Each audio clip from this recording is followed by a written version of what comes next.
تعالى اقول لك بسرعه كده ازاي تقدر تحمل اي حاجه من اي منصه، سواء بقى يوتيوب، فيسبوك، انستجرام، تويتر، اي حاجه من المنصات دي تحمل منها ازاي بقى، سواء ستوري، صور، ريلز، اي حاجه هتقدر ان انت تحملها من غير مثلا ما تحمل تطبيق معين علشان تحمل الحاجات دي. بسرعه كده يا صاحبي هتبدا تروح على جوجل، هتبدا تكتب مثلا انت عاوز تحمل من الفيسبوك، هتبدا تكتب في جوجل فيسبوك داونلودر. تمام، هتكتب زي ما انا قلت لك كده بالظبط او زي ما هيظهر قدامك في الفيديو، وهتبدا تروح كده على اول اختيار هيجي لك، اول موقع هيجي لك تبدا تدخل عليه، وبعد كده هتكون انت طبعا واخد الرابط الحاجه اللي انت عاوز تحملها. يعني مثلا انت على الفيسبوك قابلك مثلا فيديو او ريلز او اي حاجه عجبتك، هتجيب الرابط بتاعها وتبدا تعملها لاصق هنا في الموقع ده، وهيبدا ان يجي لك ان انت تحمل على طول. نفس الكلام لو انت على اليوتيوب في فيديو انت عاوز تحمله، هتبدا تجيب الرابط، تروح طبعا على جوجل تكتب يوتيوب مثلا داونلودر، وهيبدا يجي لك اول موقع تدخل نفس الكلام، هتبدا ان انت تحمل باعلى جوده كمان.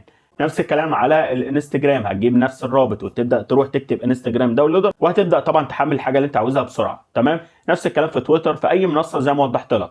فده كان فيديو النهارده، اتمنى لو الفيديو عجبك يا ريت ما تنساش تعمل اشتراك بالقناه، تفعل زر الاشعارات علشان يوصلك كل جديد. ولو انت بتشوف الفيديو ده في اي مكان تاني اعمل له متابعه علشان يجي لك اي حاجه انا بنزلها على طول.